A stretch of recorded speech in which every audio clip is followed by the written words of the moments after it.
Bienvenue dans Expansion, un podcast par Eric Flack qui s'adresse à toutes celles et ceux qui cherchent à constamment en apprendre plus et à s'améliorer aussi bien mentalement que physiquement. Et aujourd'hui, nouvel épisode, nouvelle discussion. J'ai le plaisir d'avoir accueilli ce cher Grégoire Dossier pour la deuxième fois sur ce podcast. Parce que la première fois qu'il était venu, c'était pour l'épisode 52. On avait discuté de son parcours très fascinant, très inspirant à 22 ans de tout ce qu'il avait fait, c'est-à-dire terminer les études avant de se lancer tout soudainement à plein temps sur YouTube. Aujourd'hui, il est youtubeur professionnel, podcasteur, entrepreneur. Et il est venu me voir au début de l'année. Ça fait un petit moment que cet épisode a été enregistré, mais j'attendais le bon moment pour le sortir et le moment est venu. Cette discussion était très cool, même s'il n'est pas du tout parti dans la direction que j'avais imaginée de base. En fait, j'avais prévu un sujet et on est parti totalement ailleurs, mais c'était extrêmement cool. Donc on a continué, on a laissé la balle rouler un petit peu plus.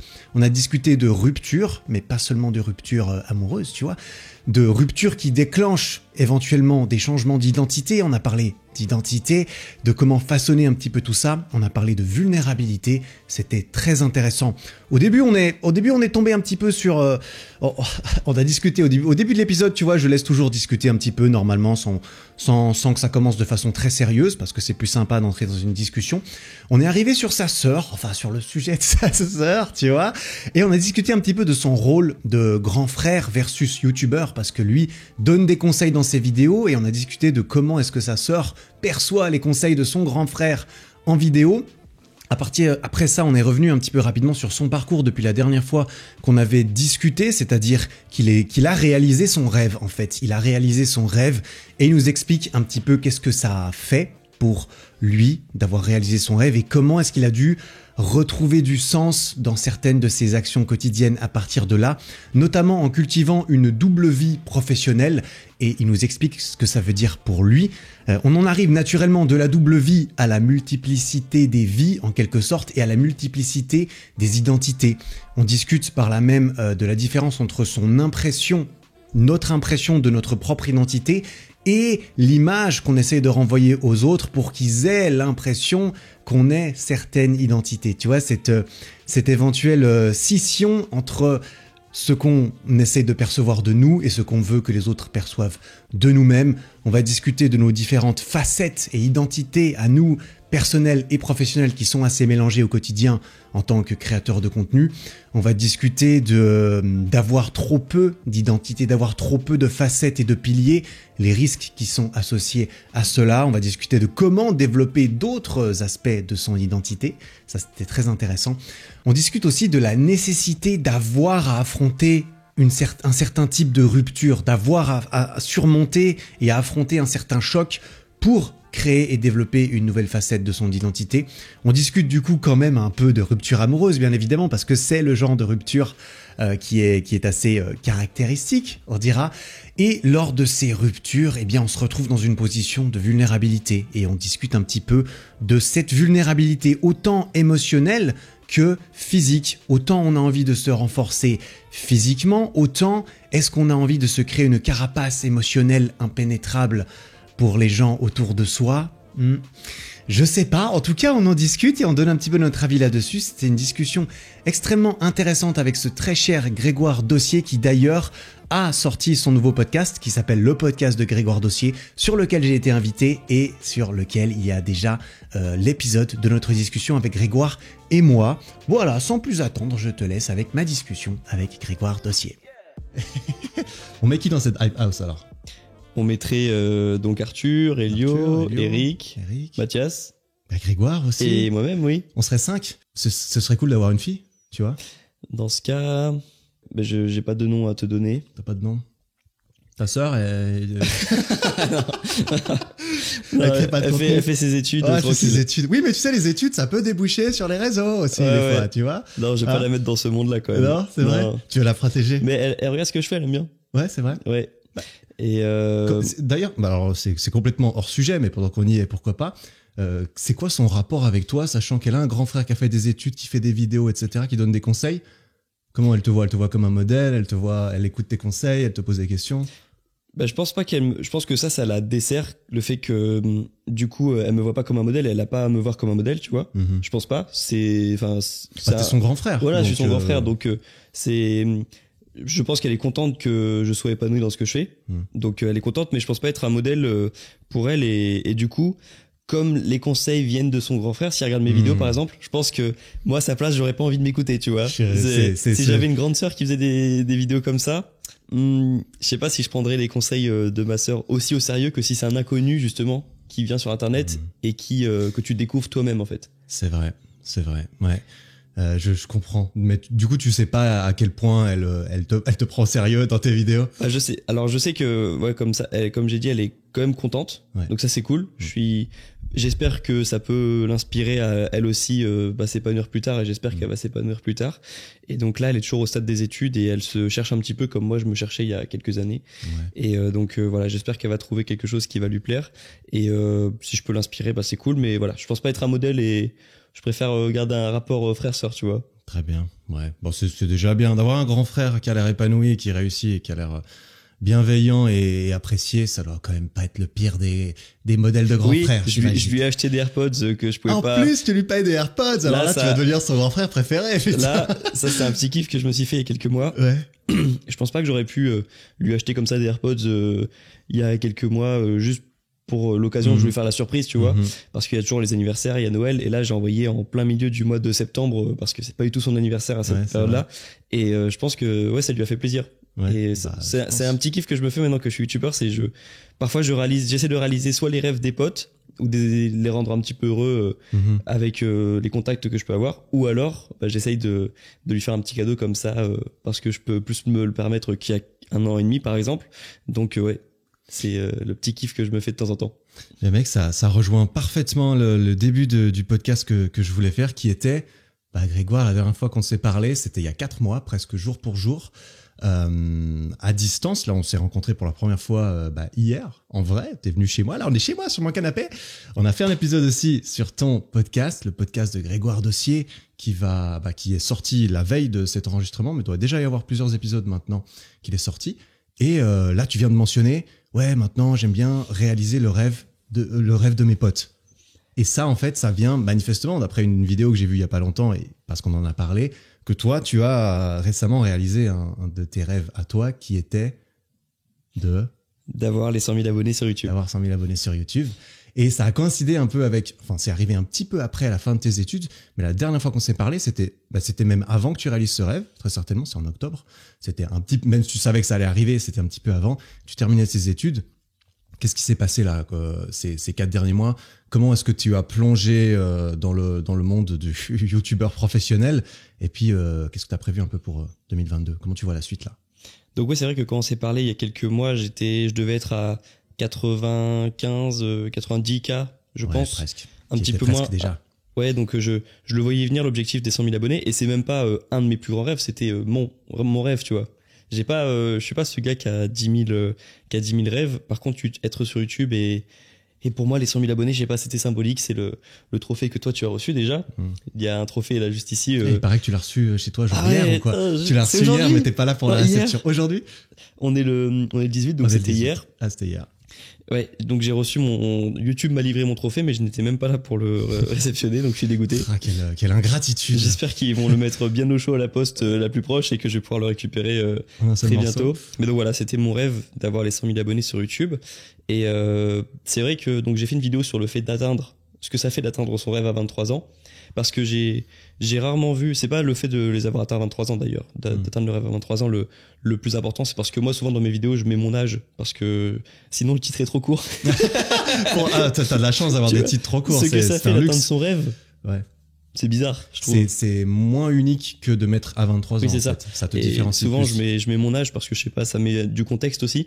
Et c'est parce qu'à un moment, j'avais fait des séries. Tu peux le dire parce que c'est impressionnant, tu vois. Plus tu mets des âges jeunes et que t'as réussi des choses jeunes, plus c'est impressionnant aux yeux des gens, moi, je pense. Mais c'est pas pour ça que je le mets à la base, et peut-être que ça me cause aussi les personnes qui tombent pour la première fois sur la vidéo, peut-être se disent pour qui il se prend.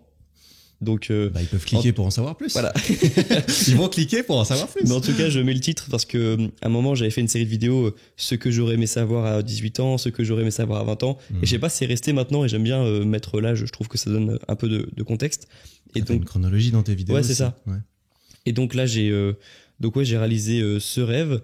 Et donc, j'ai fait une vidéo pour détailler le processus parce que je me suis rendu compte qu'il n'y avait pas beaucoup de vidéos de gens qui filmaient leur rêve au moment où ils atteignaient le rêve. Parce que souvent on est concentré sur ce qu'on fait. Je sais pas, si t'es un sportif, tu vas pas filmer forcément l'événement de ta vie, tu vas te concentrer sur ton événement à toi. Mais comme moi c'est sur YouTube et que c'est une progression quand même assez constante, tu sais que tu vas les atteindre à un moment, donc tu peux t'y préparer. Et donc j'ai filmé ça et j'ai filmé un peu ma réaction. Et sans trop de surprise, j'ai eu un petit coup de mou après. Lorsque j'ai atteint les 100 000 abonnés, mais je le savais, mais ça m'a pas empêché de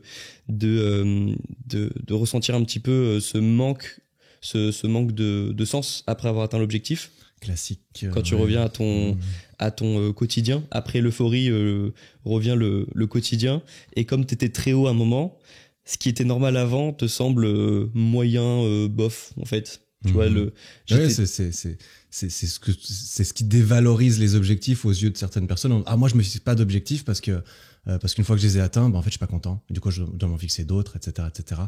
Et en fait c'est juste le cycle normal, je suppose. En tout cas il y a pas trop de chemin autour de ça. Mais j'étais prévenu en plus. J'ai lu des livres sur le sujet qui disaient de pas le processus plus que l'objectif, tout ça. Le système plus que mettre en place un système infini pour jamais se retrouver sans objectif.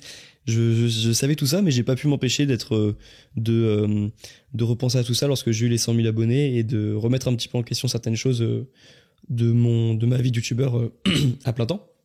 Et quels ont été les fruits de ces réflexions de recherche de nouveaux sens, du coup? Et ben, notamment ce que je suis en train de faire là actuellement. Là, je suis venu te voir en Suisse directement et j'ai retrouvé plein de sens dans l'idée de faire un podcast, du coup. Donc, de rencontrer des personnes dans la France et donc en dehors de France même. En Suisse aussi, le meilleur, encore mieux. Et donc, ouais, maintenant, ce que je fais, c'est que je rencontre des youtubeurs, des personnes inspirantes dans mon milieu, ou même des gens qui seront pas forcément sur YouTube, mais qui auront un parcours inspirant dans le futur. C'est un peu un projet. Et donc, en fait, j'enregistre des vidéos, je tourne des podcasts et franchement, c'est ce que je préfère. Les discussions comme ça, c'est ce que je préfère.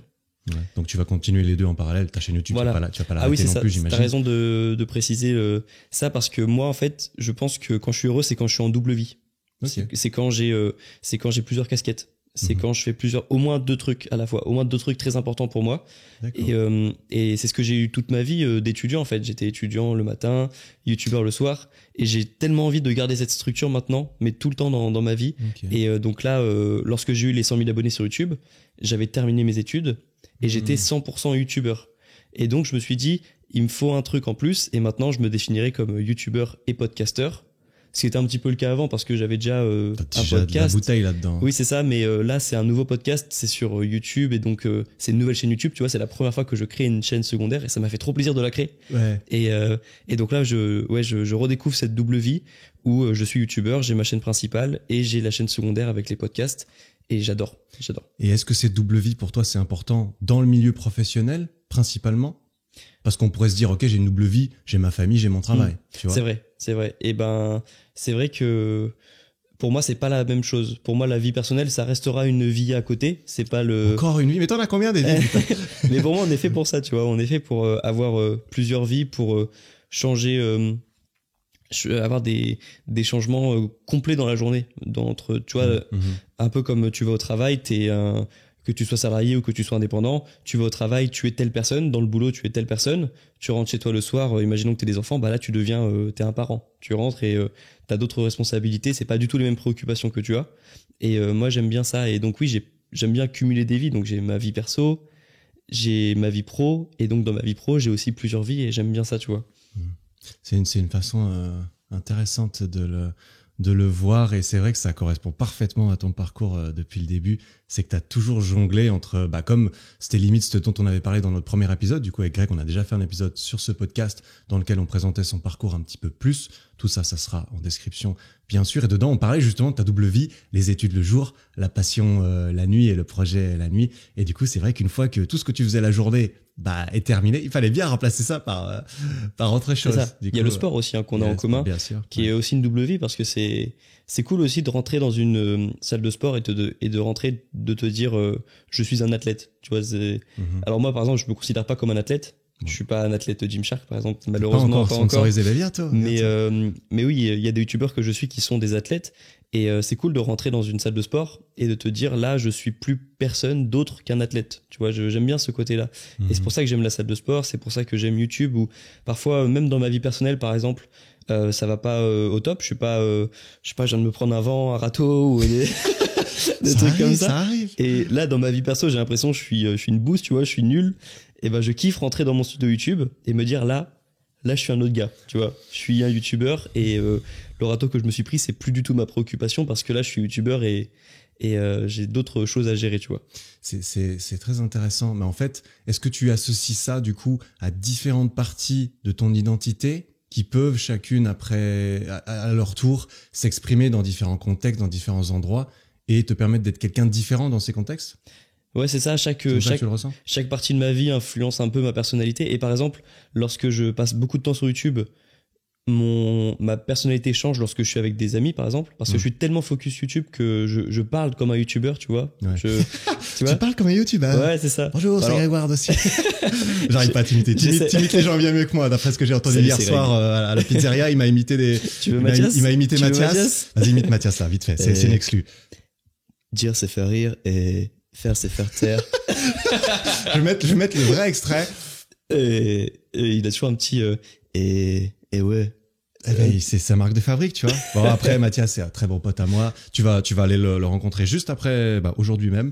En plus, tu l'as déjà vu en vrai?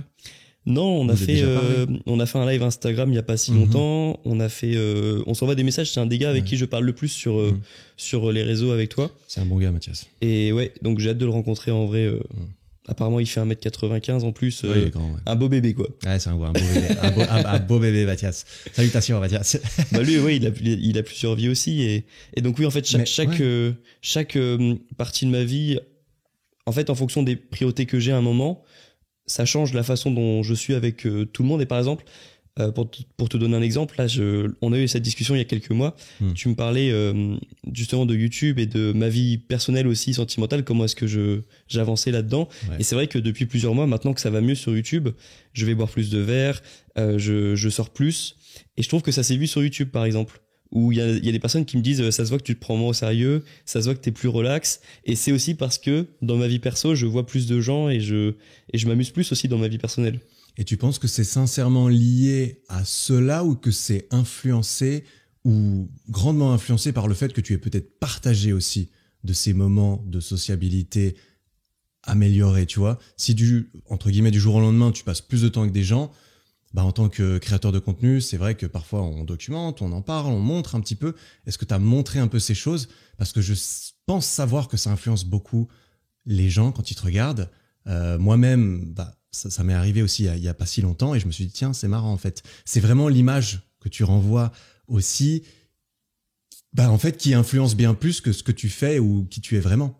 Tu vois, c'est la nature des réseaux au final. Tu décides un peu ce que tu montres. Tu penses que c'était juste ta façon de te tenir, que tu avais juste l'air bien plus heureux dans tes facecam normaux dans ta chambre, ou que c'était aussi parce que tu as peut-être fait plus de vlogs où tu montrais que tu voyais plus de gens, etc., des choses comme ça? Alors, je fais pas beaucoup de vlogs sur la chaîne récemment. Déjà, ils marchent pas très bien en ce moment, les vlogs sur la chaîne. Ah, les vlogs, c'est compliqué. Moi aussi, ça marche pas. Ouais. T'inquiète. Mais j'aime bien faire des vlogs. Mais c'est vrai que, alors, je montre pas beaucoup de ma vie personnelle sur les réseaux.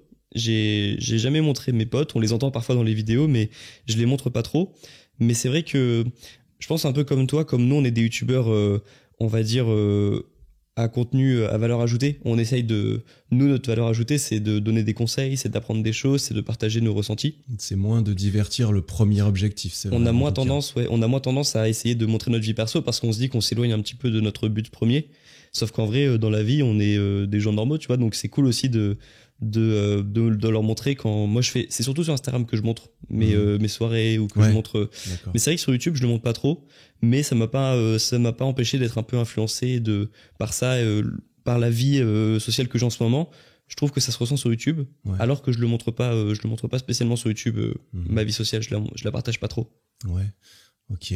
Ouais, c'est un truc, je trouvais marrant. J'en ai parlé un petit peu avec Elio au Mexique il y a quelques semaines aussi, parce que c'est vrai que moi je me suis rendu compte aussi quand j'ai eu entre guillemets le malheur, parce que moi c'est vrai que quand je sors avec mes potes le soir, je fais jamais de story. Mes potes, je les montre pas. Je montre jamais la tête de mes potes en story et tout, parce que j'ai pas envie de.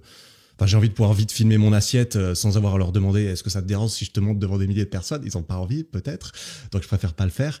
Mais c'est vrai que du coup, ça, je le fais très peu. Et quand je le fais vaguement, les gens me disent, je reçois des DM, ah Eric, ça fait plaisir, t'as l'air content, tu vois du monde, etc. Comme si en fait je ne voyais personne avant de l'avoir montré, en fait, tu vois. C'est ça qui est marrant, c'est un petit peu cette dualité, et c'est aussi ce que certaines personnes disent aujourd'hui, c'est que si tu ne l'as pas filmé et que tu ne l'as pas posté sur les réseaux, ça ne s'est pas passé. Ouais, je ne crois que ce que je vois. Je ne crois que ce que je vois. Et comment est-ce que toi, tu arrives à... Est-ce que tu te poses la question de ça, fondamentalement, de l'image que tu renvoies versus qui tu es, ou tu y vas comme ça un petit peu par rapport à toutes tes identités, tu vois, on dira. Oui, alors en fait, par contre, c'est vrai que j'ai parlé de plusieurs vies, mais j'ai quand même eu une identité commune. C'est-à-dire que je pense que tu me rencontres dans la vie personnelle ou tu me rencontres dans la vie pro, je pense pas que tu vois de grandes différences. Si je suis à l'aise en tout cas et que je trouve que y a des personnes dans la vie pro, les premiers emails ils voient pas ma personnalité, tu vois. C'est des emails froids classiques, mais souvent les gens cordialement Grégoire Dossier. Mais tu vois, par exemple, les youtubeurs que j'ai rencontrés dans les dernières semaines, même si c'est vrai, c'est sur YouTube, on est un petit peu plus détendu que, je sais pas, des professionnels avocats qui se rencontrent dans la vraie vie. Je pense pas qu'ils aient trouvé de différence. Je joue pas un rôle différent lorsque je suis un professionnel et lorsque je suis un gars dans la vie perso. Non, alors moi, d'après ce que je connais de toi maintenant qu'on s'est vu en vrai, t'es comme dans les vidéos, Grégoire. C'est le même. Il est encore mieux en vrai. Yes. Encore mieux. C'est comme moi, j'imagine. Je suis un petit peu moins sérieux en vrai que, en tout cas, dans certaines de mes vidéos. Moi aussi, hein, mais j'aime penser que je rigole un peu plus quand je suis entre potes. Mais tant mieux, hein, c'est mieux dans ce sens-là. Ouais, plutôt qu'un gars qui est ultra drôle en vidéo et dès que tu le rencontres, il est chiant, il fait la gueule. Il fait juste semblant d'être amusé, ou d'être heureux dans ses vidéos. Oui, c'est vrai que c'est mieux. Mais je pense que ça se ressent dans nos vidéos et c'est aussi pour ça que les gens parfois sont contents lorsqu'on se lâche un petit peu plus, parce qu'ils se disent voilà, il est là le vrai Eric. Mec, c'est exactement ce qu'on m'a dit il y a 2 jours. Oui. Parce qu'il y a 2 jours, j'ai fait une imitation de Thibaut. Enfin, c'est hier, j'ai fait une imitation de Thibaut InShape sur Instagram et je me suis mis à gueuler sur mon téléphone pour imiter Thibaut. Et il y a plein de gens qui m'ont envoyé des DM. Ah, c'est ça le Eric qu'on aime, etc. Ah, ça y est. Ou alors dans mes dernières vidéos où je fais plus de blagues, je lâche des petits rots ou des phrases. Je suis juste normal. Moi, ça m'arrive de roter assez souvent. Et puis j'aime bien, tu vois. Avant, je les coupais au montage. C'est vrai que là, j'en ai laissé 1 ou 2 juste pour montrer. Je sais pas en fait si c'est. Tu vois, il y a aussi ce jeu. Alors, je pars sur un autre truc entre guillemets, mais il y a aussi ce jeu de. Tout le monde dit que quelle est la différence entre un youtubeur et une star de télé et un autre influenceur dans un autre milieu plus conventionnel. C'est cet effet d'apparentabilité, on dirait entre guillemets, en fait, tu t'as l'impression d'être proche de la personne parce que t'as l'impression qu'elle est comme toi ou d'être comme elle, bien plus que Brad Pitt ou je ne sais qui. Et c'est ce qui crée aussi ce lien parasocial particulier entre un créateur de contenu aujourd'hui et l'audience qui le regarde. Et où est-ce que je voulais venir avec ça? Oui, alors je me dis, d'un côté, oui, je suis plus naturel, et c'est vraiment moi, je fake rien. Et d'un côté, je me dis, c'est vrai que les gens, ils ont pas envie de regarder quelqu'un qui lit un script robotiquement. En fait, c'est tout bénef.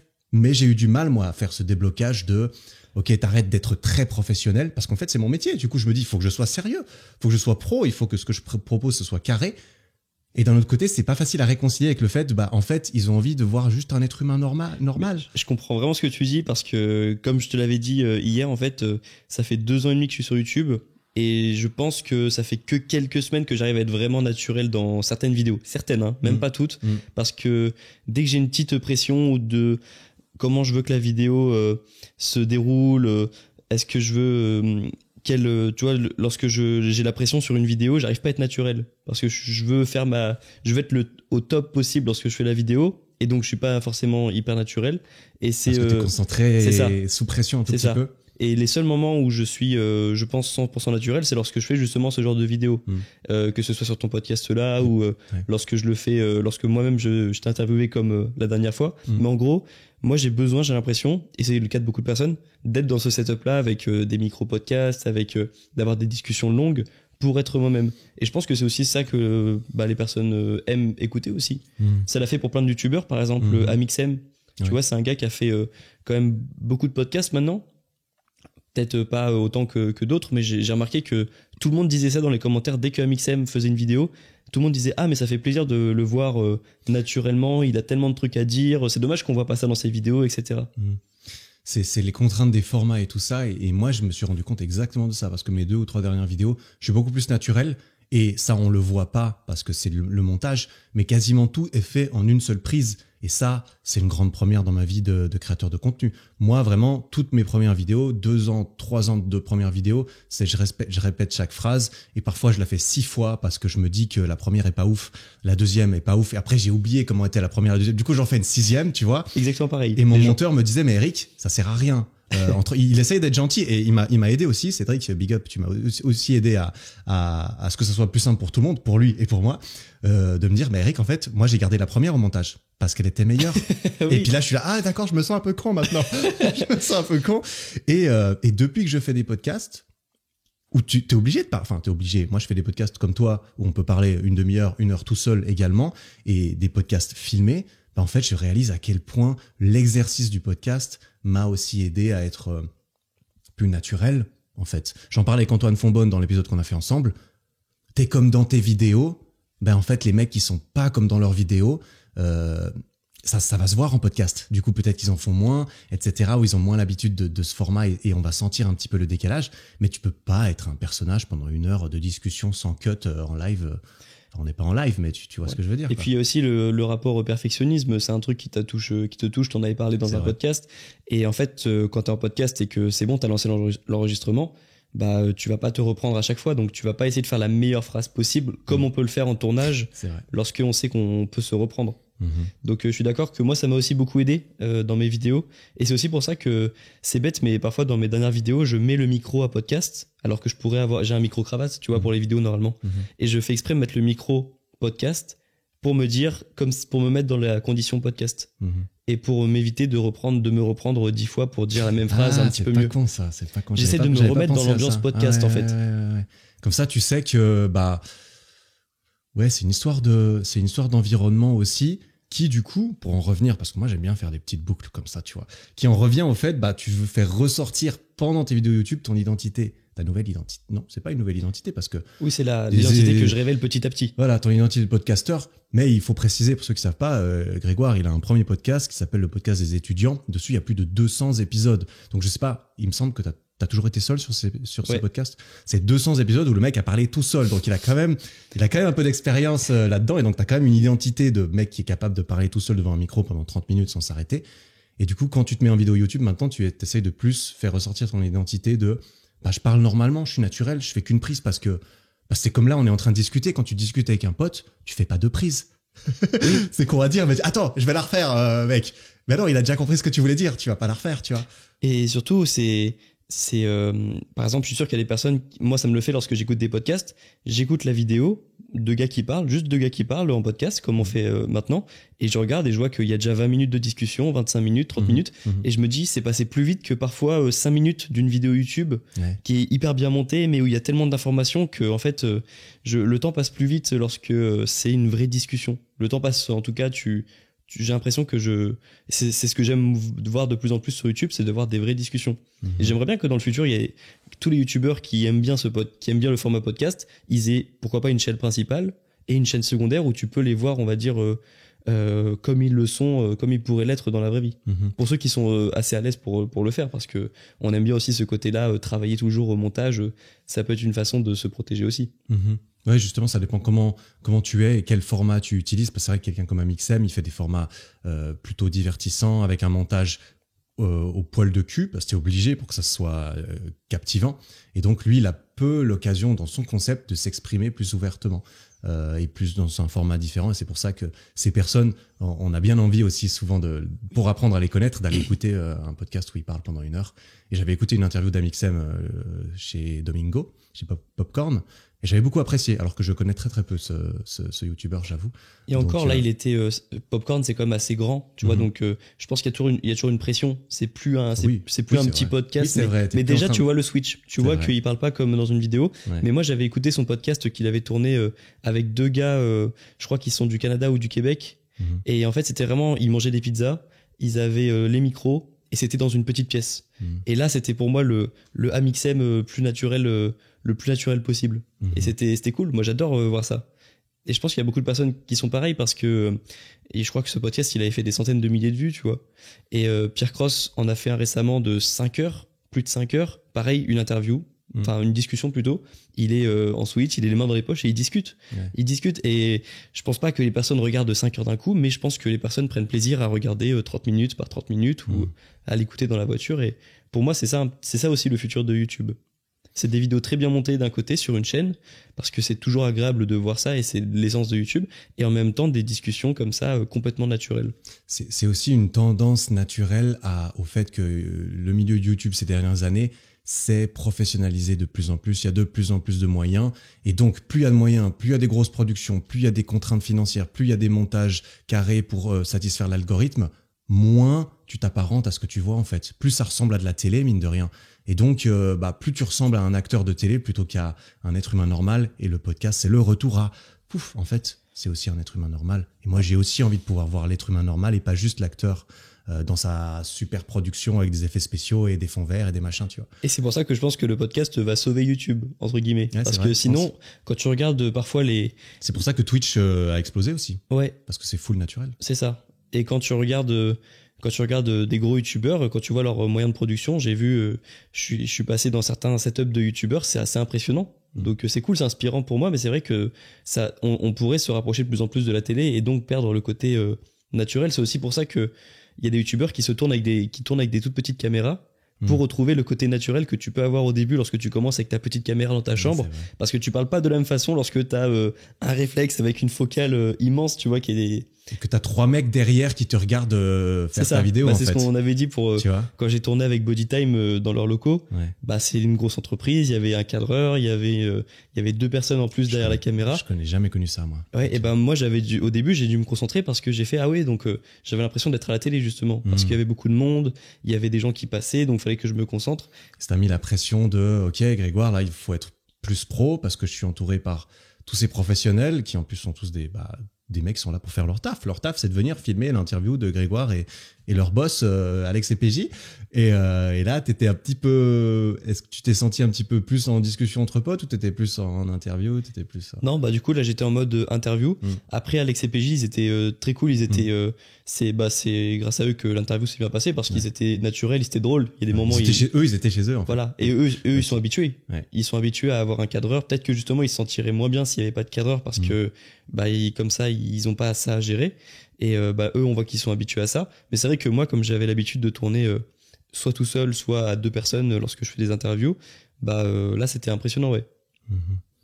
Mais c'est marrant. On n'est pas du tout parti dans le sujet que j'avais prévu pour notre discussion. C'est pas grave, on va changer de sujet.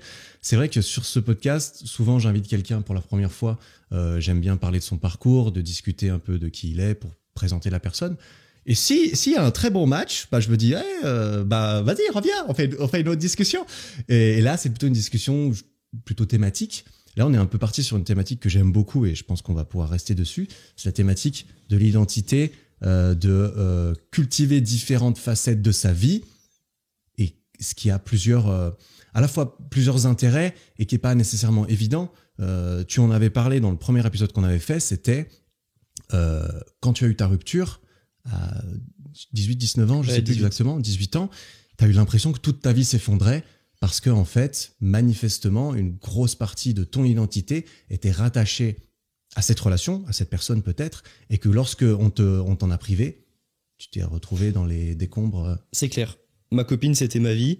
Ma confiance en moi, c'était ma copine. C'était si elle m'aime, je m'aime. Si elle m'aime plus, je m'aime plus. Je me trouve moins beau. Si elle me trouve beau, je me trouve beau. Tu vois, tout était relié à ma copine. Et mon temps était relié à ma copine, enfin on passait les journées ensemble, etc. Donc c'est, j'allais dire, c'est de l'erreur classique quand on est lycéen, mais en vrai, enfin c'est juste. Ça arrive à tout le monde à un moment je veux donné. dire, Des fois c'est le travail à 40 ans, oui, des fois c'est. il y en a tu à vois. 17 ans qui ont en effet déjà des entreprises à gérer, des choses à faire. Mais c'est moi pas- à 18 ans, non, hein, C'est j'avais. pas la norme. Moi je voulais juste avoir mon bac et donc passer du temps avec ma copine. Et donc, bah en effet, comme je l'avais plus elle, ben j'avais plus rien en fait dans ma vie. Et c'était la première fois, je te l'avais dit, parce que c'est vraiment comme ça que je l'ai ressenti. C'était la première fois où j'ai vraiment eu le sentiment de que mon monde s'écroulait, tu vois, et que j'avais plus rien à quoi me rattacher. Et c'est à ce moment-là qu'arrivait la musculation aussi. Mhm. Donc qui m'a bien aidé, et que je me suis trouvé d'autres passions, et que j'ai appris à aussi créer une structure dans ma vie qui sera là quoi qu'il se passe en fait. Quoi que je peux quoi qu'il puisse se passer dans ma vie personnelle, j'aurai toujours maintenant ma structure avec mes passions, ma vie professionnelle, YouTube, ma chaîne YouTube, mes projets. Et quoi qu'il se passe dans ma vie personnelle, j'aurai toujours ça. Et donc j'aurai plus jamais ce sentiment de monde qui s'écroule, je pense. Mhm. Et comment est-ce que tu vois, il y a des personnes qui nous écoutent et qui réalisent peut-être, ou qui le savent et qui se disent, c'est vrai que je suis relativement dépendant d'un pilier de ma vie. Comment est-ce que je fais pour me créer des nouvelles identités? Comment je me fais pour me créer une triple vie? Comment est-ce que toi, tu as abordé cette reconstruction aussi, du coup? C'est ça. Bah, en fait, j'ai commencé donc par la musculation, parce que c'était plus simple pour moi. De toute façon, à l'époque, je pensais pas pouvoir réussir sur YouTube. Je m'étais dit que j'allais faire des études et que je me voyais pas faire des études en même temps YouTube. Donc ça, c'est venu après. Moi, j'ai commencé avec la musculation. C'est-à-dire que ma mission dans la journée, c'était de pousser des poids le soir. Et puis ça m'allait bien parce que j'avais l'impression déjà de porter des gros poids avec ma rupture et toutes les questions qui venaient avec la rupture. Donc je me dis, je porte des gros poids toute la journée dans ma tête. Pourquoi pas en pousser physiquement le soir? Ça va peut-être m'aider à supporter mieux justement ce poids-là. Et donc c'était simple de me reconstruire, et puis surtout j'avais la haine, quoi. Ouais. J'avais la haine. Ouais, tu déverses ça quelque part. Du coup, il me fallait un échappatoire. J'avais besoin de sortir, j'avais besoin de sortir dehors à me promener. J'avais besoin parce que moi j'allais pas me dire je vais me bourrer la gueule tous les soirs, tu vois, c'était pas ma personnalité j'allais dire à ce moment-là, ça l'est toujours pas. Mais tu vois, j'aimais pas l'alcool déjà à 18 ans, donc c'était simple, j'allais pas vider mes émotions négatives en soirée. Donc je me suis dit que fallait les vider quelque part, et je me suis dit autant aller en salle de sport, parce que ça embête personne, tu vois. Je vais pas lui envoyer des messages toute la journée pour la harceler, pour qu'elle revienne avec moi. Je vais juste utiliser ces émotions négatives pour pousser des poids et donc me muscler en même temps, tu vois. Et c'est comme ça que tu as l'impression d'avoir créé cette identité de sportif. Oui, c'est ça. Ça fait partie de tes différentes facettes. Mais je suis trop Comme tu content. l'as dit, quand j'entre Ouais. dans la salle, je suis quelqu'un d'autre, je suis un athlète. D'ailleurs, je crois que je sais plus si je l'avais dit dans le podcast qu'on avait fait ensemble, ou si c'était sur un podcast en particulier sur ma rupture, mais ça m'avait fait plaisir parce que quand je suis arrivé à la salle, j'avais laissé ma serviette à un moment sur un banc et j'étais parti faire un autre exo, et il y a un mec qui m'a à moitié engueulé en me demandant d'enlever la serviette. Et j'étais grave content parce qu'en fait à la maison tout le monde était gentil avec moi, parce que tout le monde savait que j'étais en rupture. Mes potes, ils me disaient, tu veux sortir, Grégoire? Je connaissais pas ces histoires. Tu veux qu'on aille sortir, Grégoire? Mes parents, ça va, Grégoire? Tu veux qu'on te fasse à manger? T'as pas faim? Non, j'ai pas faim, je viens de me faire quitter, j'ai pas faim, tu vois. Elle me dit, et là, j'arrive à la salle, et justement, les gars savent pas ce qui se passe dans ma vie. Donc, t'as un gars qui est vénère, qui me dit d'enlever ma serviette. Genre, j'étais content, j'étais là, ok. Ils ont pas, ils savent pas ce qui se passe dans ma vie. Et donc là, je suis une nouvelle personne ici. Mec, c'est génial. C'est exactement ça. C'est qu'en fait, pour aussi te reconstruire ailleurs, il faut reconstruire sur une nouvelle terre également. Là, t'avais la terre de la rupture. Forcément, il y a eu ce problème. Ça a affecté ce sur quoi c'était bâti aussi, ta famille, tous ceux qui te connaissent, ceux qui savaient que tu avais cette relation, etc. Et là, en fait, en sortant de cet environnement, c'est bien connu que l'identité est aussi les habitudes. L'identité est créée par les habitudes sont aussi influencées par ton environnement, que ce soit physique ou de personnes.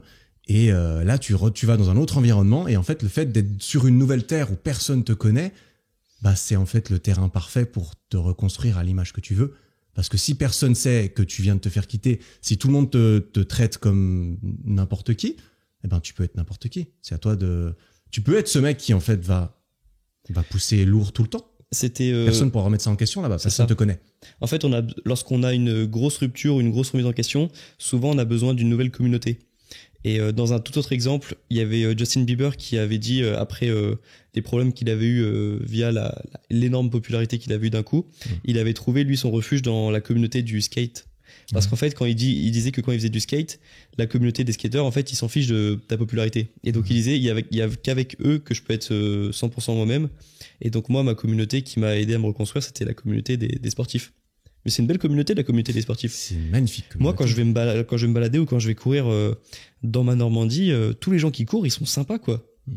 Ils te disent bonjour, on court ensemble le dimanche matin, on se croise, on se dit bonjour. J'aime bien la communauté des sportifs. Et je suis content d'en faire partie. Et ouais, tu vois, il y a plein de communautés différentes. Il y a la communauté dans le sport, il y a plein de sports différents et chaque sport a sa communauté, son langage. Tu vois, lorsque j'ai vu le match de MMA il y a quelques semaines, je suis allé voir un combattant français combattre, Cyril Gane. Bah, j'étais entre passionnés de MMA, c'était trop cool. On avait tous les private jokes du MMA, comme nous on fait des blagues sur le YouTube Game quand on discute en off. Et c'est trop cool de faire partie d'une communauté.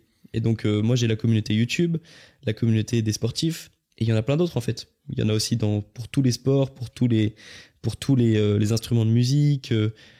Il y a YouTube, il y a moi j'en fais moins partie, mais tout ce qui touche autour des crypto-monnaies, des NFT, il y a une grosse communauté sur Discord et sur Twitter, tu vois. Donc je trouve qu'il faut trouver aussi sa communauté, il faut trouver ses tribus. Et puis on se sentira mieux en tant qu'être humain. C'est différent. De toute façon, en tant qu'être humain, on a envie d'appartenir à une tribu, à une communauté.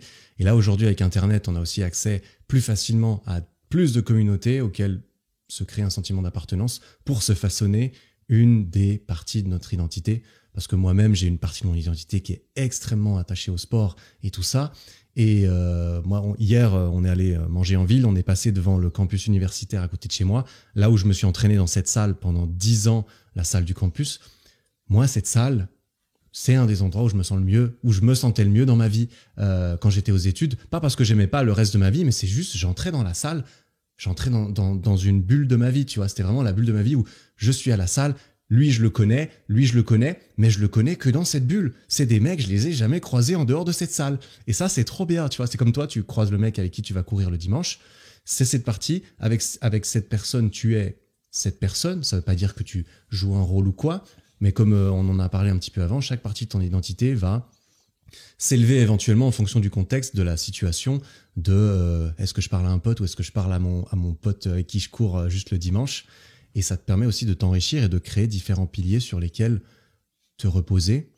C'est ça. Et puis c'est ce que je disais à Nassim Saïdi que j'ai vu il y a pas si longtemps que ça, parce qu'on tournait dans sa salle, la vidéo, et je me dis, tu vois, tu parlais de ta salle, c'est ouf à quel point juste un endroit, tu vois, c'est juste un endroit. Tu vois, c'est grand la Suisse. Ah, oui, mais toi, cet endroit-là, la planète aussi. Mais tu vois, cet endroit-là dont tu me parlais, cette salle de sport, c'est quelques c'est 30 mètres carrés, elle est pas très grande en plus, elle est pas très grande. Tu te rends compte à quel point un espace comme ça peut changer une personne juste parce qu'il y a des machines pour soulever des poids. Ça me rend fou à chaque fois. Et il fallait décider d'aller mettre le pied pour la première fois pour se rendre compte qu'il y a cette communauté et surtout que ça te plaît, parce que c'est pas parce que toi et moi on aime la muscu que c'est quelque chose que tout le monde doit faire non plus. Pareil pour YouTube, pareil pour n'importe quel aspect professionnel, mais il a fallu quand même mettre le pied dans cet environnement, dans cette communauté, pour se poser la question, est-ce que ça me plaît? Est-ce qu'il y a une identité à se faire? Il y a une communauté à rejoindre? Il y a une passion à trouver? Mais toi, la salle de muscu, c'est comme moi, tu n'y es pas allé forcément par plaisir. C'est souvent un complexe ou une douleur, en fait. C'est ça. Bah, moi, j'y suis allé aussi, j'y suis allé à 17 ans et ça venait tout simplement d'une recherche de solutions pour ma relation avec moi-même que je n'appréciais pas et qui se reflétait dans ma relation avec les autres, que j'avais l'impression qu'ils m'appréciaient pas, mais ils m'appréciaient pas surtout parce que je m'appréciais pas en fait. C'est beaucoup ça, c'est intrinsèquement c'est lié et du coup ça me donne envie de rebondir sur quelque chose, c'est que toi tu as dit voilà, j'ai eu ma rupture, j'ai voulu me reconstruire et c'est là que j'ai commencé la muscu. Est-ce que tu penses que on est obligé d'avoir une rupture, un deuil, quel qu'il soit, qu'on est obligé d'avoir une grosse période de souffrance pour réussir à se reconstruire en fait différemment et à peut-être plus se diversifier? Est-ce que tu penses que tu aurais évolué pareil sans cette rupture? Est-ce que tu regrettes cette rupture? Je vois venir la réponse, mais... En tout cas, ce qui est sûr, ce que je peux te dire, c'est que je serais jamais allé à la salle de sport si j'avais pas eu cette rupture. De moi-même, j'aurais jamais, parce que c'est un changement de quotidien quand même, quand tu commences à te mettre un peu dans ce mode de vie. C'est pour ça que moi, je vois peu de choses qui pourraient justifier le fait de changer ce mode de vie si ce n'est pas quelque chose qui te fait souffrir en fait. Et pour la deuxième question par rapport à la rupture, non, je la regrette pas. De toute façon, je pense qu'on se serait peut-être séparés quelques mois plus tard parce que moi je repartais en France et elle est restée à Tahiti. J'étais à Tahiti à l'époque. Ah, oui, et d'ailleurs, je l'ai revu mon ex depuis le tournage qu'on avait fait il y a quelques mois. Retourné à Tahiti en novembre. Et donc non, je la regrette pas cette rupture. Et même on est resté en bon terme. Et on est au stade pour moi suprême de la post-rupture où en fait on est juste content de s'être rencontrés et on est content d'avoir partagé donc 1 an de notre vie ensemble. Et voilà, on est content juste de s'être rencontrés sur notre parcours et puis on se souhaite bonne chance pour la suite, tu vois. Je crois que c'est ce que tu avais dit dans une vidéo, sur ta vidéo rupture, où tu disais que c'était quand tu arrives à ce stade-là, où il n'y a pas d'énervement, il n'y a plus de jalousie, c'est juste je suis content d'avoir passé ce moment avec toi, je suis reconnaissant. Moi, je suis arrivé à ce stade-là avec elle.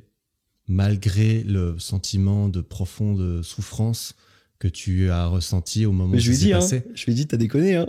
Est-ce que t'as pu en reparler avec elle de ce moment-là et de comment elle l'a vécu? Parce que c'est ça que j'ai trouvé très intéressant. On s'est revus 2 fois et on a discuté et puis je lui ai dit et je fais des blagues encore. En fait, c'est ça, j'arrive à rigoler de tout en fait et je lui faisais des blagues genre ouais, t'as déconné là, parce que franchement, je suis un mec bien, tu vois. Non, en plus, maintenant, je suis sur YouTube. Tu m'as mis dans le mal et tout. Ouais, tu vois ce que t'as loupé. Tu vois, ça, c'est ce qu'on dit souvent. Ça, c'est les motivations Instagram, ça. Fais la regretter. Oui, les motivations Instagram, c'est ça. Fais la regretter de t'avoir quitté. Moi, c'est en mode, je rigole, tu vois. Les vidéos de muscu en mode, tu montres une photo de toi adolescent, tout frêle, en mode, ouais, ils m'ont tapé dessus et aujourd'hui, là, tu vois le mec en blindé de stéroïdes comme ça, maintenant, il m'emmerde plus. C'est ça. Vidéo de motivation, ah oui. Mais il y a un peu de vérité quand même. Il y a beaucoup de vérité là-dedans. Si elle m'avait pas quitté. C'est ce qu'on dit, je crois que c'est une espèce de proverbe ou je sais pas quoi. C'est les ruptures font les bodybuilders. C'est un peu ce que t'as dit, c'est que une grosse rupture, le mec se retrouve à la salle pour se reconstruire dans tous les sens du terme. Et c'est vrai qu'il y a beaucoup d'hommes, en tout cas, de femmes aussi, mais c'est peut-être plus généralisé chez les hommes de se prendre de passion pour prendre des bras, pour pousser des trucs, tu te sens... Et ça part toujours d'un complexe ou d'une souffrance, ou d'un truc dans la vie personnelle qui s'est passé. Et je reprends l'exemple du MMA parce que ça me passionne aussi de voir en fait que tu regardes les athlètes du MMA, donc les arts martiaux mixtes, tu regardes les combattants les plus complets au monde en fait, les plus dangereux au monde potentiellement. Ouais. Tu vois, ce qui me passionne, c'est de voir que un des plus grands de tous les temps du MMA, il s'appelle Georges Saint-Pierre et c'était un enfant qui se faisait harceler dans le bus. C'est un Canadien et il se faisait harceler dans le bus. Et il y a plein d'histoires comme ça dans le MMA où en fait c'est des gentils en fait. La plupart, les grands champions sont souvent des personnes très calmes dans la vie. Par contre, à un moment, il y a eu une souffrance, il y a eu une douleur, il y a eu harcèlement, il y a eu quelque chose qui leur a causé l'envie de vouloir devenir dangereux, tu vois. Et à chacun son réflexe et sa façon de devenir dangereux derrière. Parce qu'il y a différentes façons de devenir dangereux. Il y en a qui cherchent différentes valorisations dans différents milieux. Ça peut être le sport, ça peut être le fait d'être physiquement dangereux, ça peut être le fait de se dire, je vais monter un empire parce que... Voilà, on m'a provoqué, maintenant je vais leur montrer. Mais c'est ça aussi, cette envie de devenir dangereux, je la comprends complètement. Parce qu'en fait, les ruptures, les événements comme ça de la vie, ils te rendent ultra vulnérable. Tu te vois vulnérable en fait. Moi je me rappelle des fois où j'avais les yeux rouges tout le temps dans la journée. Quand je passais dans la glace, je faisais putain, j'ai encore les yeux rouges, ça veut dire que je passe ma vie à chouiner quoi, c'est chiant, tu vois. et ça me faisait prendre conscience que j'étais vulnérable. Ça veut dire que à l'époque à 18 ans, je pensais que j'étais fort mentalement. Je me dis il suffit d'une rupture quand même. Alors quand même, tu vois, c'est quelque chose d'important, mais une rupture et je suis au fond du trou. Ça veut dire que je suis pas solide mentalement, je suis pas assez solide, il faut que je me renforce. Ou un peu comme Thibaut InShape qui s'est fait fracasser par un coup de batte par un gars à Toulouse, je crois. Ah oui, c'est vrai, je savais pas ça. Tu sais pas ? C'est pour ça qu'il a commencé la musculation. Ah ouais ? Il s'est fait attaquer dans la rue. Putain, je savais pas ça. Et là, forcément, ce moment-là, tu te dis je suis vulnérable.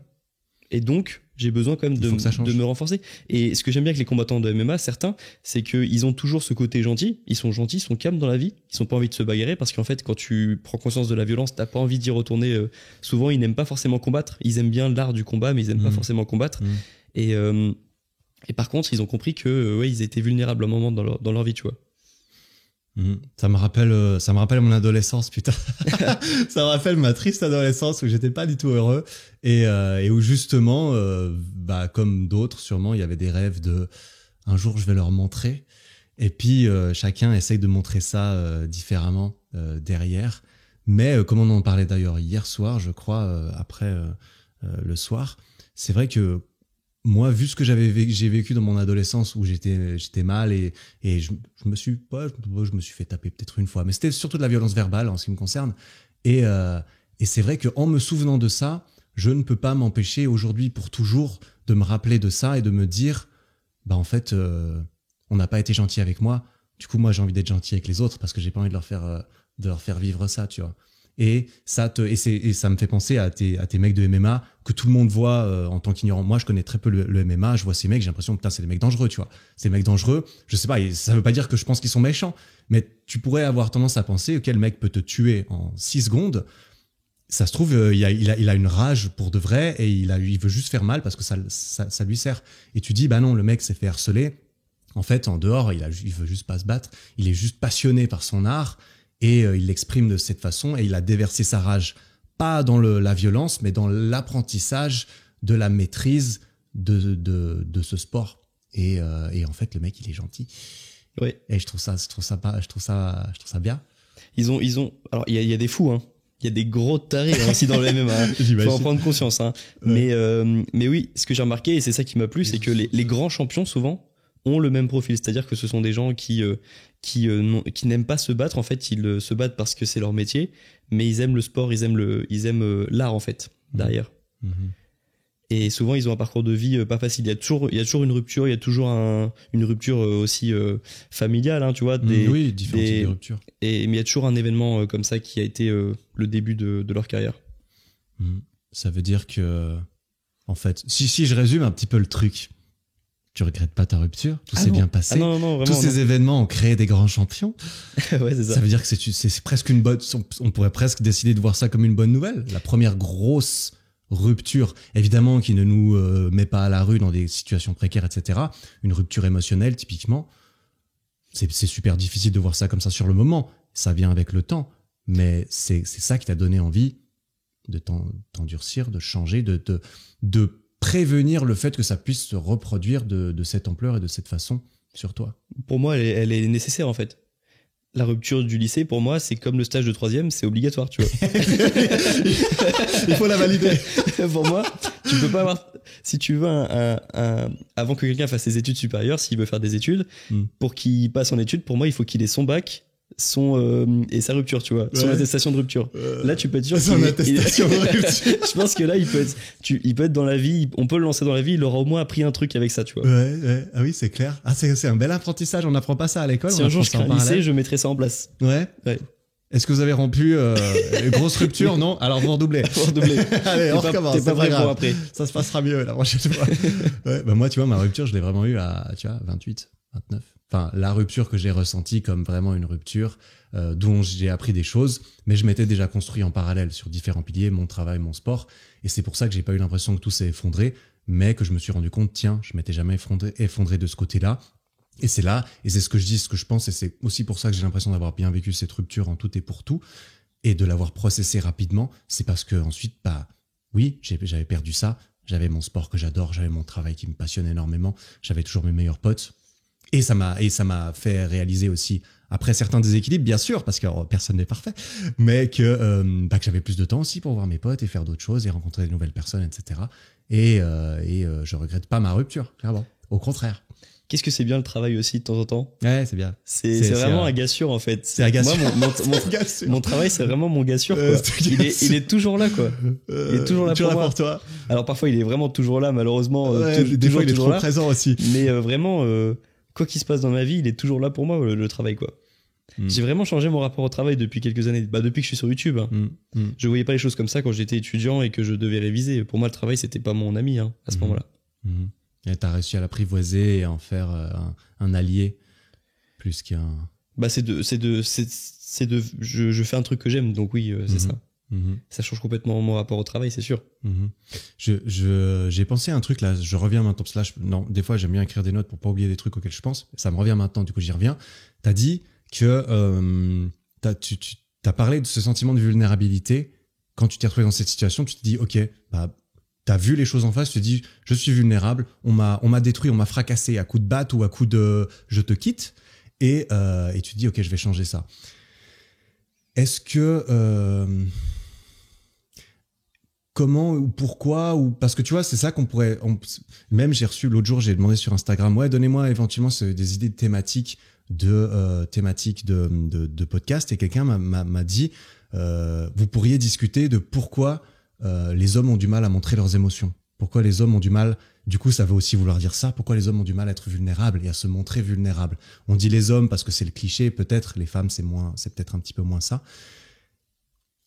Comment est-ce que tu réussis à garder une part de vulnérabilité qui semble manifestement importante et intéressante, personnellement, vulnérabilité, sensibilité, montrer ses émotions, etc. Il me semble pas que tu aies ce genre de problème. C'est pour ça que je te pose cette question, parce que t'as clairement pas l'air d'être le genre de mec qui s'est créé une carapace tellement solide qu'il n'y a plus rien qui perce, qui vient du cœur et qui réussit à sortir. Donc, est-ce que tu as fait ça consciemment? Est-ce que c'est ta personnalité? Comment est-ce que tu as vécu le fait de devenir moins vulnérable, mais tout en gardant une part de vulnérabilité? Alors, je pense que je suis assez peu vulnérable dans la vie parce que je prends très peu de choses au sérieux. En tout cas, en ce moment. Dans la période dans laquelle je suis, j'ai 23 ans, je prends assez peu de choses au sérieux. Et donc, bizarrement, ça me rend, je trouve, moins vulnérable. Là, c'est la vulnérabilité émotionnelle, tu vois. Ouais. Mais c'est vrai que je prends beaucoup moins à cœur certaines remarques qu'on peut me faire, même si je trouve qu'en ce moment, franchement, ça va. On me fait pas beaucoup de remarques. Mais tu sais, parfois, au lycée, on t'a dit une phrase qui t'est restée en tête, qui t'a marqué sur ton physique ou sur ta façon d'être. Et moi, j'ai remarqué que comme je prends moins de choses au sérieux en ce moment, ça m'affecte moins ce qu'on peut me dire au quotidien ou ce que j'ai entendu il y a quelques années, en fait. Et aussi parce que j'ai beaucoup changé. Enfin, le Grégoire de 17 ans, il a rien à voir avec le Grégoire de 23 ans aujourd'hui. Maintenant, mais là, c'est plutôt la vulnérabilité émotionnelle. Ouais. Parce que la vulnérabilité physique, pour moi, c'est un autre sujet. Mais tu me parlais plutôt de... Oui, bien sûr, je te parlais plutôt du fait de réussir à vouloir se renforcer parce qu'on t'a fait du mal et ne plus vouloir qu'on puisse... parce que tu vois, parfois, on t'a fait tellement de mal que tu te crées une carapace et que personne n'arrive à percer cette carapace, même pas quelqu'un qui serait intéressé, tu vois, par ne pas te faire mal, en fait, qui voudrait t'atteindre. En fait, c'est un peu le cliché. On m'a brisé le cœur, du coup, mon cœur, maintenant, il est enfermé et plus personne ne peut y accéder, tu vois. Ok, je vois. Bah, en fait, moi, j'ai quand même eu de la chance parce que, donc, y a peu de personnes avec qui j'ai tout confié. Donc, il y avait cette copine que j'avais au lycée et elle, franchement, elle me l'a quand même bien rendu. Elle a jamais trahi, tu vois, elle m'a jamais, elle m'a quitté, mais elle m'a jamais fait de mauvais coups. Donc je comprends par contre les personnes qui t'imagines, tu donnes ta confiance à une personne une fois, 2 fois, 3 fois et 3 fois ça se retourne contre toi. Je comprends que les personnes à un moment il faut se créer une carapace, il y a un moment, tu vois. C'est trop dur de se donner à une personne, et même quand t'es en couple, tu donnes ton corps, tu donnes ta façon de penser, tu donnes ton énergie, ta présence, tu donnes tout en fait. Enfin, certains couples donnent tout aux partenaires. Et quand tu fais ça et que 2, 3 fois ça se retourne contre toi, j'imagine que tu dois te créer une carapace, t'es obligé. Mais moi, malheureusement, non, heureusement. Heureusement, les potes à qui je dis tout, ils m'ont jamais fait de coups par derrière. Les personnes que je peux voir actuellement, à qui je confie des choses, elles me le rendent bien. Donc, honnêtement... Donc, en fait, c'est plus que tu n'as pas eu à réussir à percer ta propre carapace parce que tu n'as pas eu à la créer en premier lieu. Moi, on va dire que conserver tout ça, cette vulnérabilité. On va dire qu'à chaque fois que j'ai fait preuve de vulnérabilité émotionnelle, on me l'a bien rendu. Par contre, moi, mon problème, c'était la vulnérabilité physique, parce que j'étais juste.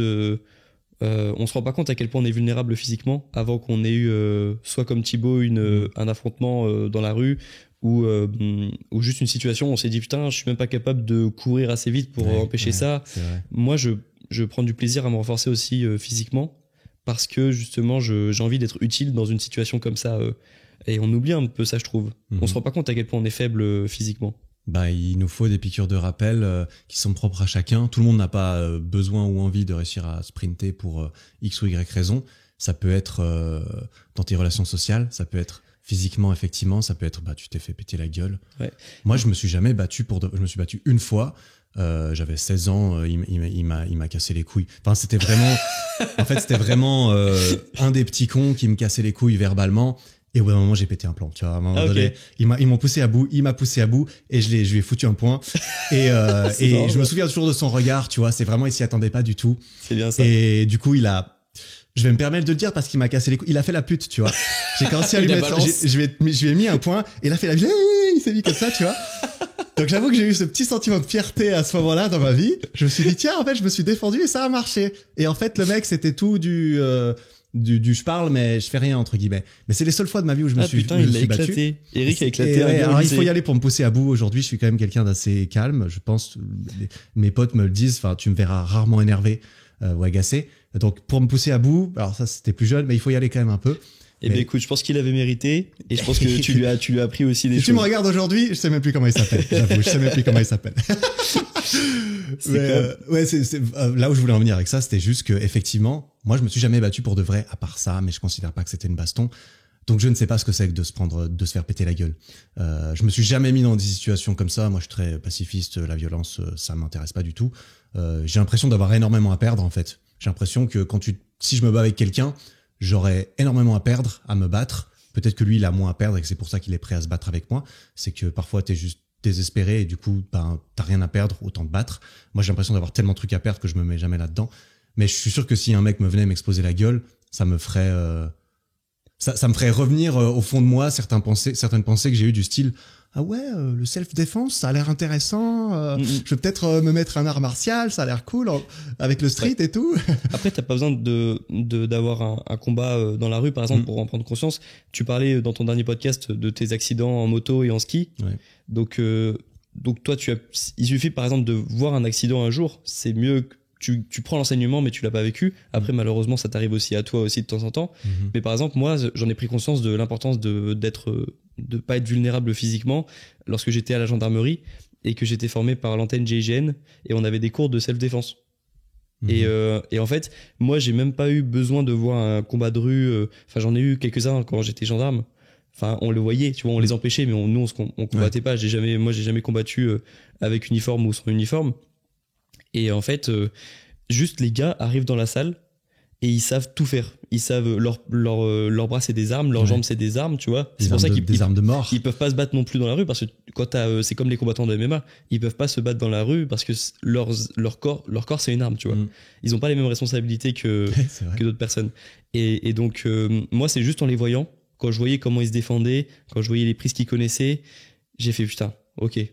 Faut que je sois ça m'a donné l'inspiration et ça me donne encore aujourd'hui hein. Ouais. Ça fait 5 ans que j'étais gendarme réserviste, que je le suis plus et ça m'a donné énormément d'inspiration pour encore plusieurs années quoi.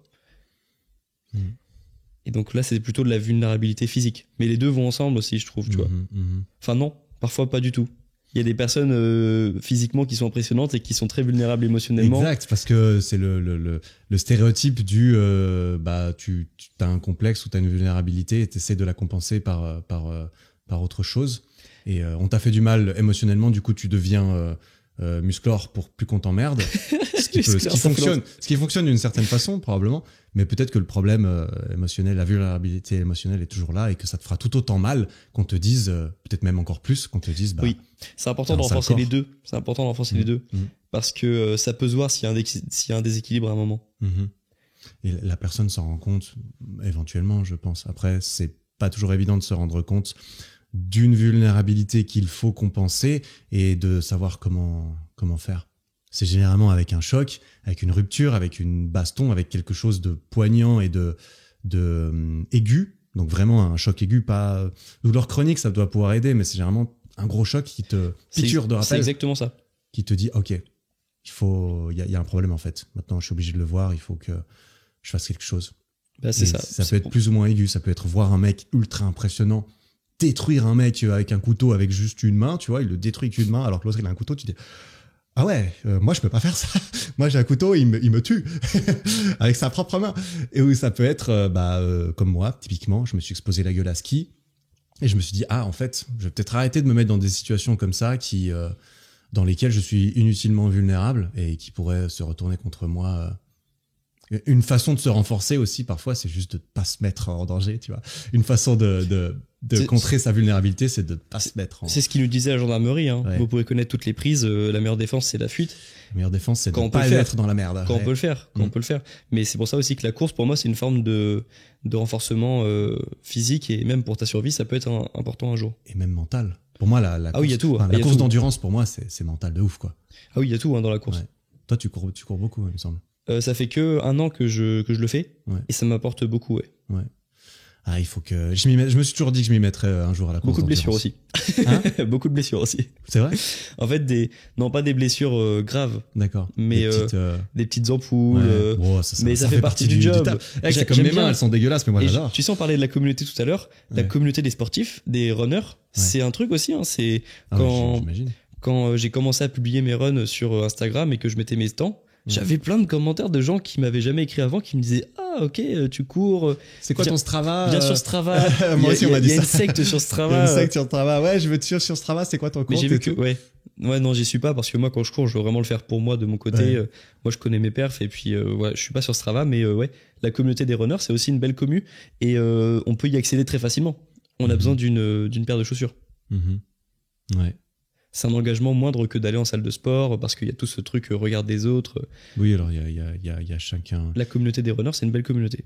Mhm. Ces différentes communautés sont plus faciles, semblent plus accueillantes d'un point de vue extérieur. La plupart sont accueillantes une fois que tu es dedans, mais c'est vrai qu'il y a aussi ce rite de passage, souvent un petit Oui. peu, tu vois. Et je Pour précise intégrer une communauté, tu as un bizutage que tu te l'infliges à toi-même ou qu'on te l'inflige, entre guillemets, que tu as l'impression de le recevoir. Ouais, et je précise un truc qui est important aussi, c'est parce que moi je vois les choses comme ça et ça m'a aidé. En fait, moi avant j'étais pas du tout sportif. Et là en fait, si par exemple aujourd'hui je suis pas du tout sportif, je peux rentrer dans la communauté des sportifs dans 2 semaines en fait. Parce que si je m'entraîne maintenant, si aujourd'hui je m'entraîne, demain je m'entraîne, que je prends un jour de repos, que je me rentraîne plusieurs fois dans la semaine, et que j'arrive à tenir ça au moins quelques semaines, on peut considérer que je suis rentré dans la communauté des sportifs, tu vois. C'est pas forcément, il n'y a pas un club où tu dois attendre 6 mois ou 1 an pour y entrer. Plus vite tu rentres dans la communauté, mieux c'est. Et si tu commences à t'entraîner et à courir régulièrement à partir d'aujourd'hui, bah tu peux te considérer comme un sportif assez vite. Mhm. Et ensuite, le fait de continuer, de revenir encore et encore, tu vas juste renforcer aussi cette partie C'est ça. de ton identité qui est je suis quelqu'un qui fait du sport régulièrement la semaine, je suis quelqu'un qui met mes chaussures le matin pour aller courir 3 fois par semaine parce que je suis un athlète, je suis un sportif. Et une fois que tu deviens, ça fait partie de toi et ça devient très très difficile de t'en détacher. C'est comme quelqu'un qui est profondément fumeur, c'est pour ça que c'est si difficile d'arrêter et que tu peux pas juste t'as pas de volonté, arrête. Le mec, ça fait partie de lui. Il se voit comme un fumeur et c'est aussi pour ça que certains livres sur comment arrêter de fumer se concentrent sur cet aspect identitaire qui est c'est pas nécessaire. Je les ai pas lus ces livres, mais j'ai entendu beaucoup de choses et j'en ai lu à propos où c'est aussi un travail d'affirmation, un travail de reformulation, comme pour n'importe quel travail identitaire de je suis un sportif et pas je vais faire du sport de temps en temps. C'est différent de dire je vais faire du sport 3 fois par semaine et je suis un sportif donc je vais m'entraîner 3 fois par semaine. L'identité elle change assez vite. On a l'impression que ça met du temps, mais en vrai l'identité elle peut changer assez vite en fonction de la cadence des actions qu'on s'impose. C'est une histoire de répétition en fait. Ouais, mais justement c'est ça quand tu commences à faire quelque chose chaque jour, ton identité elle change extrêmement vite. Et moi ça a été ma chance, ça a été ma façon de penser lorsque je me suis lancé sur YouTube et lorsque j'ai commencé le sport, parce que vraiment c'était difficile pour moi de m'imaginer youtubeur et c'était difficile de m'imaginer sportif. Et du coup le fait de le faire tous les jours un pas en avant vers l'objectif d'être plus sportif ou d'être un meilleur youtubeur, ça m'a beaucoup aidé à faire partie à créer cette nouvelle identité. Ouais. Je viens de finir de relire pour la 2e fois le livre Atomic Habits Ah putain, j'allais décider. de James Clear. Évidemment, ça me fait penser à ça parce que c'est aussi ce qu'il dit dans le livre. Il y a un peu ce mythe de l'habitude se crée en 66 jours parce qu'il y avait une étude qui avait donné un nombre un peu chelou comme ça. Et lui, il le dit très bien dans le livre et ce livre est une référence et très bien. C'est pas un nombre de jours en fait pour changer une habitude et donc une identité. C'est une matière de répétition. C'est combien de fois tu le répètes par jour pendant ces X jours et c'est ça qui fait la diff, c'est la répétition plus que la durée en fait. Donc c'est plus tu vas à la salle régulièrement, plus tu te mets dans les chaussures d'un youtubeur qui se lève le matin et qui doit sortir sa caméra, plus tu le fais tous les jours, plus tu le fais de jour à la suite. Et puis ton identité et quand change par exemple rapidement. tu veux te lancer dans le sport, ça fait peur parce que tu te dis je sais pas, va falloir que je m'entraîne 1 an pour avoir des résultats, va falloir que je m'entraîne 6 mois, que j'y aille 3 fois par semaine.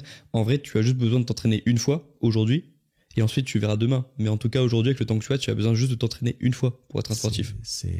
Et c'est ça le but. Le but, c'est de t'entraîner aujourd'hui. Et puis, après-demain Tu ou verras demain, demain. ça sera le Tu but de verras demain. t'entraîner aujourd'hui. Toujours aujourd'hui, tu verras demain. Et c'est comme ça que tu arrives à maintenir un truc qui ensuite devient tellement automatique que tu te poses même plus la question de il faut que j'y aille. Sinon, j'y vais. C'est normal, ça fait partie de moi. Moi, c'est ça. Hein. Je vais aller m'entraîner tout à l'heure. C'est parce que je me suis pas entraîné hier. Si je me suis pas entraîné hier, c'est-à-dire que je dois m'entraîner aujourd'hui. Et c'est aussi parce que si tu le fais pas, après, tu te sens pas bien. Ouais. Et ça, c'est le dernier stade de l'habitude C'est dans vrai. le livre de James Clear. Ouais, c'est ça. Le manque. Le manque une fois que tu le fais plus. C'est là que tu sais que ça fait partie de toi et ton identité et que il vaut mieux que ça te plaise parce que ça va être difficile à modifier ou douloureux à modifier. C'est ça. Que ce soit une bonne habitude ou une mauvaise habitude, une fois qu'elle est intégrée, elle est intégrée. C'est le côté sombre du renforcement les identitaire, habitudes, c'est que ça va dans les deux sens. Elles te sauvent ou elles te détruisent les habitudes. Exact. On voit le C'est- côté positif, c'est nous, le principe. mais c'est vrai que les habitudes aussi, une fois que c'est ancré, c'est difficile à désancrer. Ouais. Désancrer, ça se dit? Désancré, oui. Ok, Ouais. bon. Ouais, du coup, on a discuté identité, vulnérabilité, habitude. Ça m'a bien plu cette discussion, je t'avoue, bien, hein. c'était cool. C'est parti en freestyle complet parce qu'il y avait rien qui était prévu. C'était bien. prévu sur un sujet complètement autre qui sera réservé pour une prochaine discussion éventuellement. Donc, Greg, merci beaucoup pour ta disponibilité, ta discussion, c'était très cool. Bah, merci à toi pour l'invitation aussi. Hein. Avec plaisir. Merci d'être venu jusque là en Suisse, chez moi, la petite soirée. Putain, j'arrive plus à parler. Passer une petite soirée ensemble, manger une pizza, discuter un peu, faire 2 podcasts. Donc, joindre l'utile et l'agréable. Moi, j'adore. C'est ça, j'ai passé un très bon séjour en Suisse et je reviendrai avec plaisir. T'es le bienvenu chez moi, toujours. Voilà. Écoutez, n'hésitez pas à aller voir ce que fait Grégoire sur sa chaîne YouTube principale, Grégoire Dossier, sur le podcast de Grégoire Dossier. Il fait plein de trucs. Je mettrai tous les liens en description. Il y a trop de trucs, comme je l'ai déjà dit dans le premier épisode. Il fait trop de trucs. Et puis voilà, mec, merci encore. Avec plaisir. Voilà, merci encore à ce cher Grégoire. C'était très sympa, mec. Tu reviens quand tu veux chez moi, toujours. Et voilà, toutes les informations sur le travail de Grégoire se trouvent dans la description. Merci beaucoup d'avoir écouté cet épisode. Si il te plaît, si le podcast te plaît, mettre une petite note sur Spotify, sur iTunes, sur le podcast, ça fait méga plaisir, ça aide et ça permet d'avoir du feedback un petit peu sur ces épisodes. Aussi, cet épisode était évidemment disponible sur la chaîne YouTube, donc tu peux laisser des commentaires sous la vidéo et peut-être que Grégoire y répondra. En tout cas, moi, je vais les lire et je vais probablement y répondre également. Voilà, merci encore pour tout. J'espère que l'épisode était intéressant. La semaine prochaine, nouvel épisode avec un nouvel invité qui sera ce cher Bazinga que tu connais peut-être, qui est un athlète de haut niveau d'après mes propres standards, qui est également youtubeur et entrepreneur et chez lequel j'ai été filmer mes max de muscu. J'ai été retester tous mes max à la fin d'une prise de masse et ça va arriver en vidéo sur YouTube la semaine prochaine et évidemment j'en ai profité pour avoir une bonne grosse discussion avec Baz, histoire de comprendre un petit peu comment il fait les choses, comment il fait autant de choses et comment il arrive à cultiver une discipline pareille qu'il a au quotidien. C'était une très belle discussion que je t'invite à retrouver la semaine prochaine sur ce podcast. En attendant, merci pour ton temps et ton attention. Travaille bien, prends soin de toi. Ciao.